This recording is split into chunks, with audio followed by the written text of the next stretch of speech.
Four phone आप download करंतु एवं सांगे सांगे साइन अप बोनस 50 टका पांतु ता सहित एई ऐप रे आपण फनी वीडियो मध्ये देखि पारिबे। डाउनलोड लिंक डिस्क्रिप्शन रे दिया जायछि, सहजरे डाउनलोड करि पारिबे। नमस्कार दर्शक बंधु, मु सुदर्शन आपण मानकु पुणी थरे स्वागत जणाउछि एक फ्रेश वीडियो सहित। एई वीडियो रे आपण मानकु जणाइबु ओटीटी परीक्षा 2020 उपरे। तो 2020 ओटीटी परीक्षार संपूर्ण विवरणी एई वीडियो रे आपण मानकु जणाइबु, जोटा कि ऑनलाइन आवेदन तारीख केबेठारु आरंभ होउछि एवं एडमिट कार्ड केबे रिलीज हेबो एवं एग्जाम डेट केबे रहिछि, एई भଳି भाबरे संपूर्ण विवरणी प्रदान करिवु एई वीडियो रे। तो एई भଳି सर्वप्रथम नोटिफिकेशन पाइबा पई आम चैनल टी को आपण माने सब्सक्राइब करि रखो। एही वर्ष आपण माने जानि छंती 15 जुलाई 2019 रु ऑनलाइन आवेदन होइथिला ओटीटी परीक्षा पई। आउ तार परीक्षा आपणकर अगस्त 5 तारिख रु आरंभ होइथिला, किंतु क्वेश्चन लीक हेबा कारण एग्जाम को बातिल करा जाई पुणी थरे एग्जाम करा जाइथिला।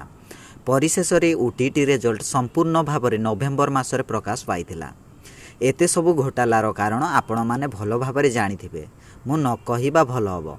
आपण माने जानि छंती प्रत्येक वर्ष ओटीटी 2 थर परीक्षा होइथाय, किंतु चलित वर्ष गोटिए थर मध्य संभव हेबा सहज साध्य नथिला। एही वर्ष अर्थात 2020 ओटीटी विषय रे आलोचना करिबा आगरु ओटीटी एग्जाम विषय रे प्रथमे किछि जानि रखंतु दर्शक बंधु। ओटीटी एग्जाम एक निर्दिष्ट समय रे एग्जाम करा जाई थाए, जहा कि बोर्ड ऑफ सेकेंडरी एजुकेशन किंबा बीएसई पूर्वरु स्थिर करि थाए एई तारीख रे एग्जाम हेबो बोली। जेमिति ओटीटी पई निर्दिष्ट परीक्षा थाए, अन्य जो तारो एग्जाम करि थाए ना ता पई भी निर्दिष्ट समय थाए।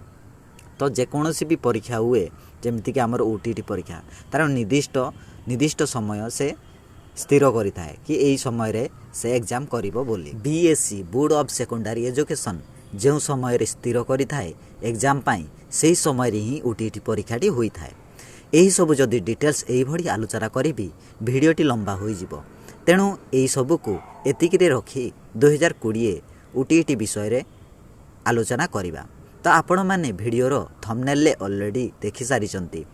देखंतु दर्शक बंधु, 2020 रो जे ओटीटी एग्जाम रो डेट विषय रे आपण मानकु जणैबी ताहा होची एक्सपेक्टेड डेट। ऑफिशियली किछि नोटिफिकेशन डिक्लेयर्ड होइनी, किंतु खूब जल्दी एथर ऑफिशियल वेबसाइट रे उपलब्ध हबो। उपलब्ध हैला मात्रे एही चैनल माध्यम रे आपण मानकु जणैबु सर्वप्रथमे। तेणु सब्सक्राइब करी बेल आइकन ऊपर क्लिक करी ऑल नोटिफिकेशन को ऑन कर दे था, जहाँ फल सर्वप्रथमे सूचना पाई पारिबे।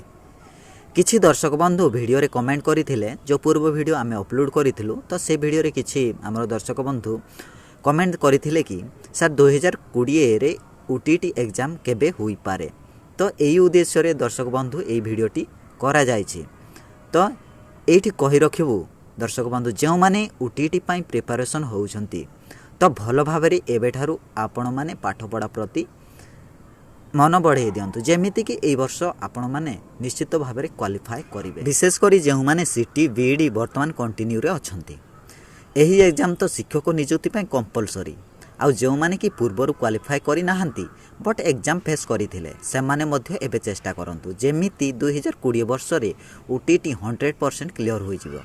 तो आपण माने जानि छंती ओटीटी जे क्लियर करि नथिवो से केबे एसएस किंबा जो शिक्षक नियुक्ति जो बाहर तापाई इलिजिबल हो पारिबनी आवेदन करिबा पाई। तो आपण चेष्टा करंतु जेमिति प्रथमे ओटीटी को क्लियर करिवे। तो विलंब न करी एबेठारु लागि पड़ंतु एवं ओटीटी सिलेबस मध्य देखि नियंतु, कारण सिलेबस जानिले ही गोल अचीवमेंट करिबा सहज होई थाए।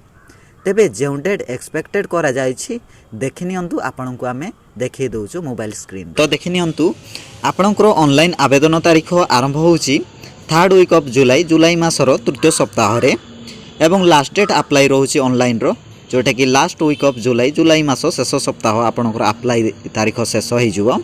तरे लास्ट डेट ऑफ फी पे ऑफ फी जोटा कि आपणकर जुलाई मास लास्ट वीक ही रहिछि। तापर एडमिट कार्ड आपणकर रिलीज होई जिवो अगस्त मास फर्स्ट वीक रे, आ आपणकर ओटीटी एग्जाम हबो अगस्त 2020 रे। तो एई भड़ी भाबरे आपणकर टाइम टेबल दर्शक बंधु रहिछि।